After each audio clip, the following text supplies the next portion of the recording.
Inilah sajian Fafa Utami dengan tema busana kain tiga negeri.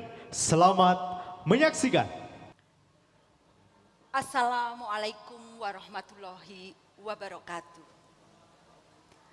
Salam sejahtera bagi kita semua. Om Swastiastu, Namo Buddhaya, Shalom, Rahayu. Sugeng Dalu, selamat malam. Izinkan saya pada malam hari ini mengisahkan tentang batik motif tiga negeri.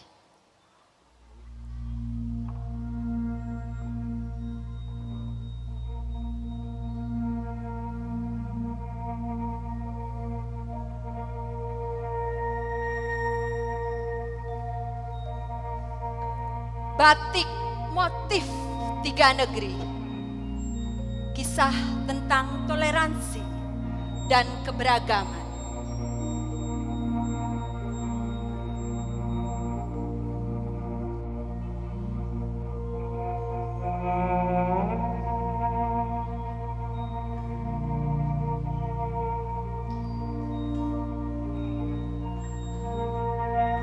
Ini memang batik motif tiga negeri.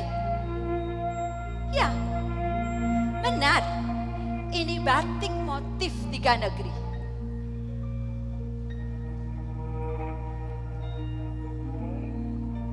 Banyak dari kalangan budayawan, sejarawan, kolektor batik, desainer, pengamat, atau apapun sebutannya, fasih menyebut ini batik motif tiga negeri. Tapi tidak banyak yang bisa mengisahkan apa yang ada di balik motif batik ini. Bagaimana batik ini diproses, filosofi, makna, ideologis, dan ideografisnya. Atau apapun yang ada di balik motif ini.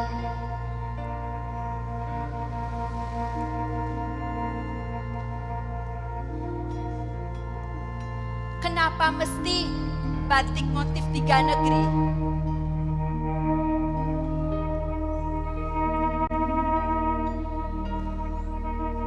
Buat saya, batik ini sangat spesial dan sekaligus sangat misterius. Batik ini muncul di tengah pergolakan politik negeri ini melawan Belanda. Dan di saat kesadaran nasionalisme tumbuh, tetapi sekaligus di tengah krisis ekonomi yang mendera,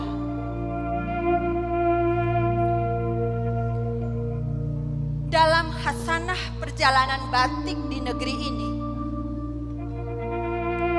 batik tiga negeri dianggap sangat unik.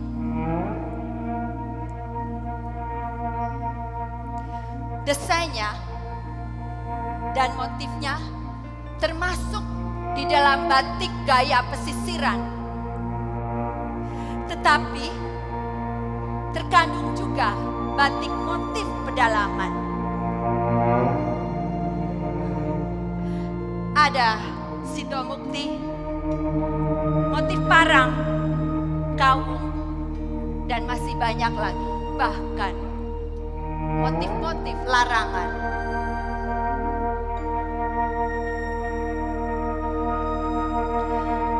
Nyuwun sewu, Bapak Ibu bisa persani. Merah pekat ini, saya menyebutnya abang getih pitik atau merah darah ayam, yang diproduksi di Kota Lasem, satu sudut kota di Kabupaten Rembang, yang banyak waktu itu pengusaha dari Tionghoa yang tinggal di Pekalongan. Dan biru yang pekat ini diproduksi oleh bangsawan-bangsawan Eropa yang tinggal di kota Pekalongan.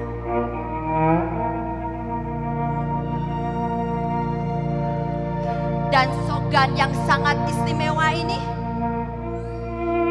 dicelup di kota Surakarta.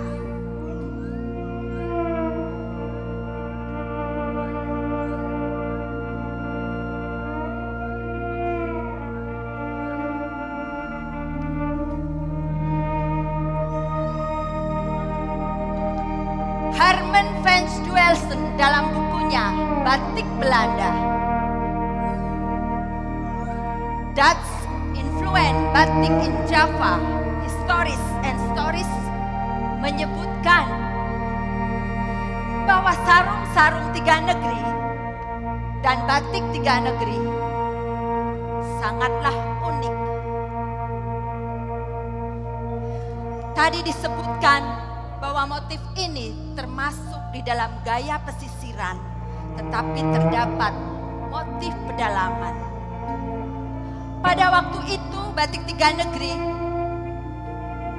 menjadi incaran bangsawan-bangsawan Eropa, Cina, dan kalangan bangsawan pribumi.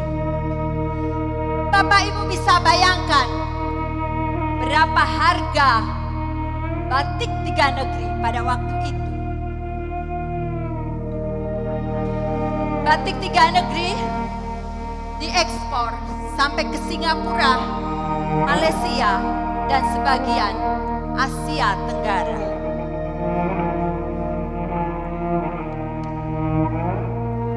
Batik elok ini syarat akan kisah dan mengajarkan tentang alkulturasi dan keragaman budaya negeri ini. Lapisan sejarah budaya tertoreh dalam selembar batik ini. Hindu, Buddha, Cina, Islam, Belanda, dan sebagian budaya Jepang.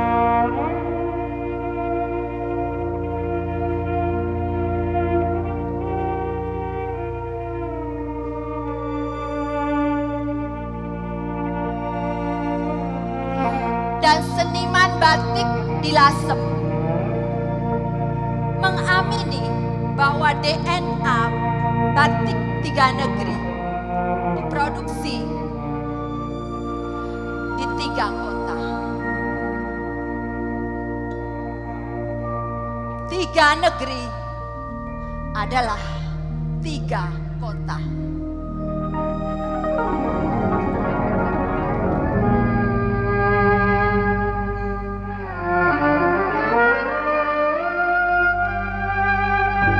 Kota Lasem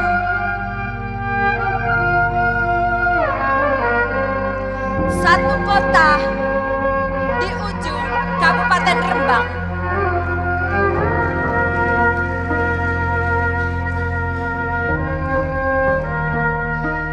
Benak saya selalu tergambar begitu menyebut kota Lasem.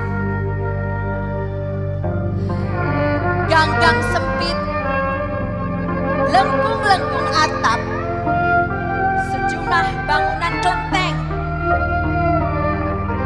rumah canggu,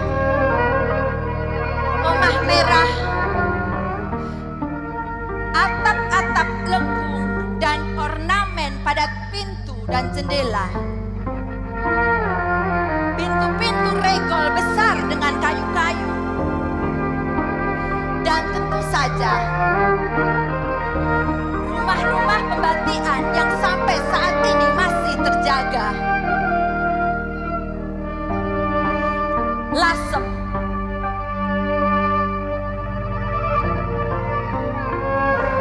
kota ini juga terkenal sebagai tempat pembuatan kapal-kapal pada masa Hindia Belanda. Bahkan sampai saat ini petilasannya masih ada.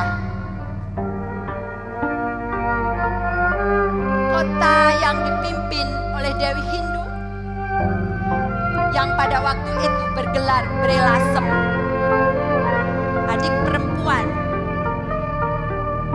dari Raja Hayam Wuruk.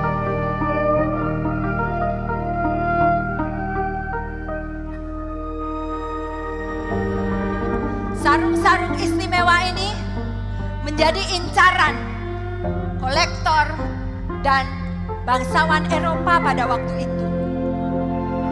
Oisuchun banyak membuat motif 3 negeri dan lebih 100 motif kaun sarung encim diproduksi oleh Oisuchun. Bapak Ibu pasti heran, butuh 3 tahun untuk mendapatkan batik-batik cantik ini. Dan saat ini generasi ketiga Oisuchun membutuhkan waktu 8 bulan hingga 10 tahun untuk memproduksi batik-batik cantik karya Oisuchun.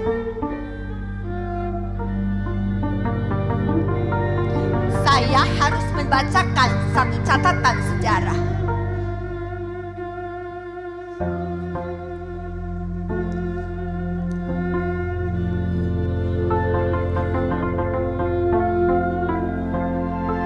Bahwa batik Lasem, menurut tutulisan masyarakat di Lasem, dikenal pada masa Nalini, istri dari Binaung, salah satu nakoda Laksamana Chenghe, yang memperkenalkan teknik membatik pada abad 15. Sampai pada masa keemasan, perusahaan batik di Lasem dibangun oleh orang-orang Cina. Mulai pada tahun 1860. Perusahaan batik saat itu merupakan usaha paling menguntungkan setelah perdagangan candu. Menurut Feb yang dikutip oleh Claudia Salmon dalam buku Chinese Epigraphic Material in Indonesia menyebutkan bahwa pengusaha batik di Lasem pada tahun 1860 membutuhkan lebih 2.000 pekerja batik pada proses artistik dan lebih dari 4.000 pekerja pada proses lainnya. Sampai pada tahun 1931 terdapat 120 pengusaha batik Tionghoa di Lasem yang tersebar di desa Gambiran, Soditan, Babakan, Kedonggulyo, dan Karangbulu.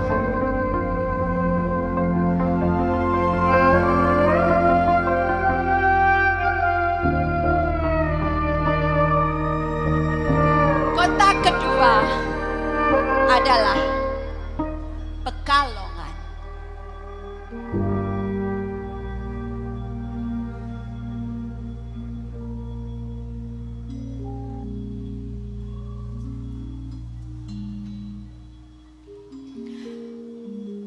Pekalongan.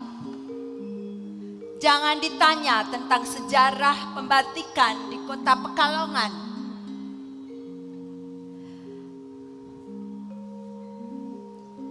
Batik di Pekalongan mulai banyak tumbuh seiring dengan surutnya konflik perang melawan Belanda. Pada zaman Kerajaan Mataram, dan batik di Pekalongan bertumbuh seiring jumlah permintaan kain wastra oleh para bangsawan Eropa.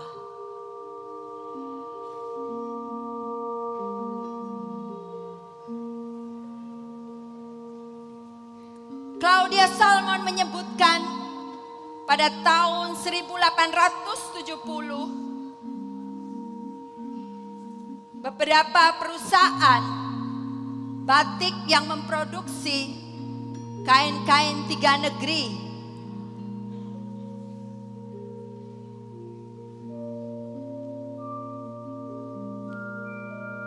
Tidak banyak batik motif 3 negeri diproduksi di Pekalongan.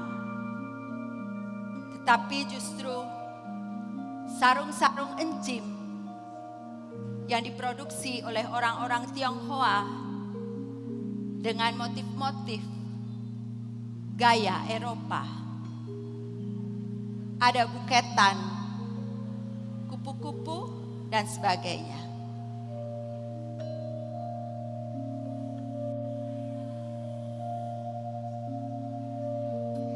Hanya tersisa sampai saat ini di Pekalongan 3 rumah produksi pembatikan yang masih memproduksi motif-motif batik 3 negeri.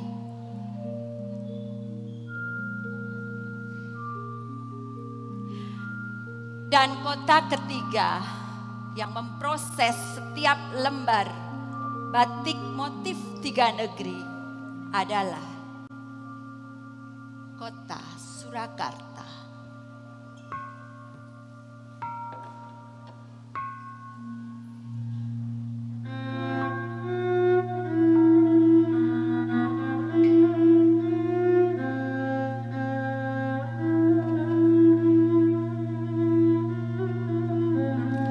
Kota yang sangat lekat dengan budaya yang adiluhung.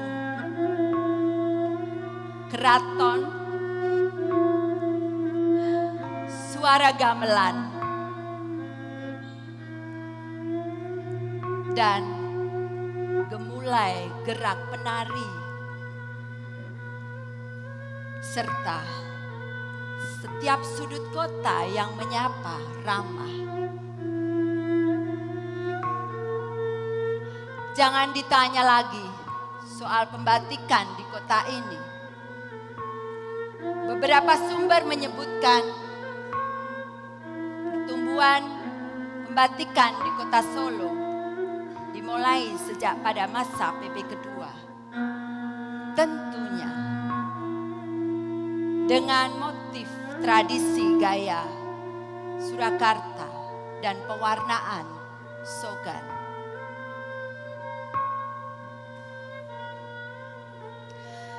Saya harus menyebut seniman dan maestro pembatikan di kota Solo yang telah mewarnai perkembangan batik di kota ini. Raden Ayu Praptini Partaningrat atau dikenal dengan brand Batik Kanjengan. Ibu Pusponingrat, Ibu Martawi, Nyibei Madusari, Tendario, Nyonya Hartini, dan tentu saja generasi Danar Hadi. Ada MD Hadi, Trisni Hadi, Tris Hadi, dan banyak lagi yang tidak bisa saya sebutkan. Tidak banyak pembatikan di kota Solo yang memproduksi batik warna. Tapi saya harus menyebut beberapa nama pembatikan yang memproduksi batik warna. Gotekswan atau Harjonagoro, Ibu Nora, dan pembatikan generasi Jawa.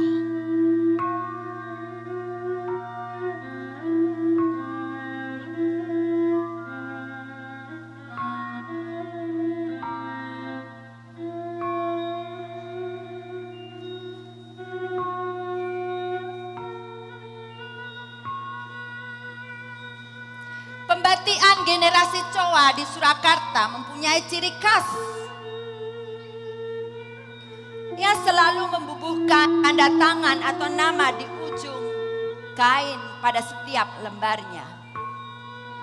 Generasi Jawa salah satu yang paling produktif memproduksi motif batik 3 negeri di kota Solo.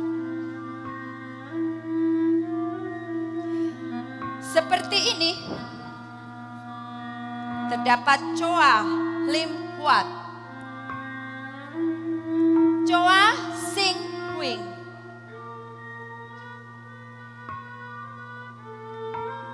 Choa Lim Wang. Si Jin Su.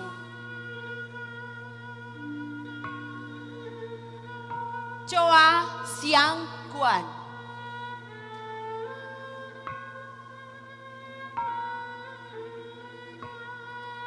Dan pembatian Choa pada tahun 2014 memutuskan untuk berhenti berproduksi.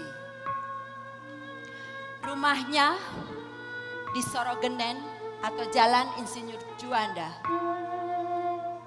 telah terjual. Mencari pembatik halus yang sangat sulit menjadi alasan rumah pembatikan Choa berhenti berproduksi. Batik motif tiga negeri di Solo dikenal dengan motif Gendolo Giri. Dan Bapak Ibu tidak akan pernah menemukan motif-motif batik tiga negeri di Surakarta. Karena batik tiga negeri beredar di kota Garut, Tasikmalaya, Bandung, Sumedang.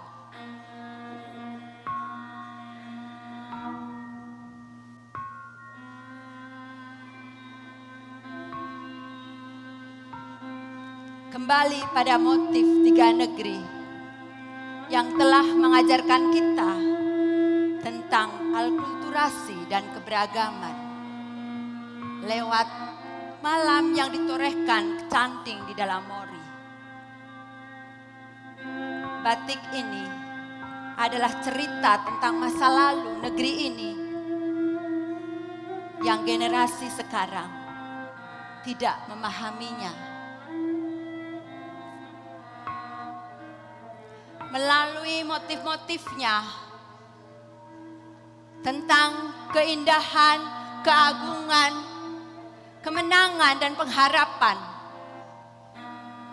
adalah satu nilai chemistry dan penuh makna.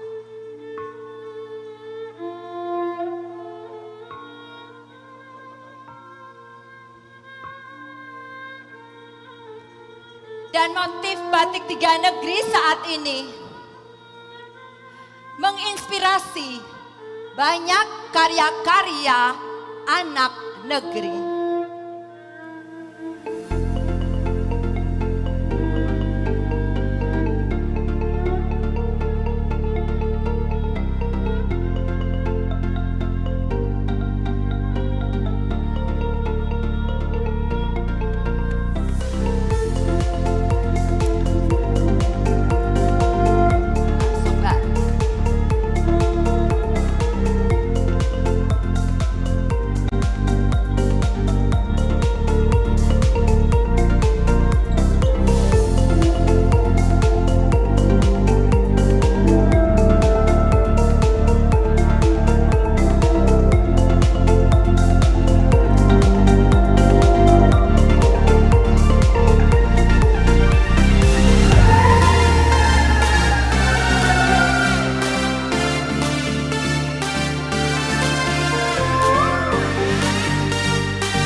dengan desain busana kain tiga negeri.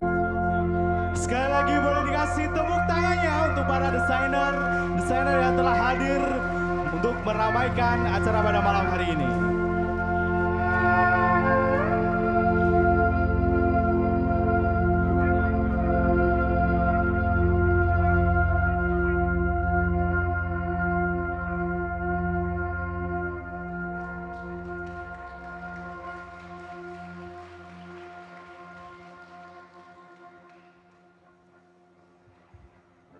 Dan hadirin sekalian,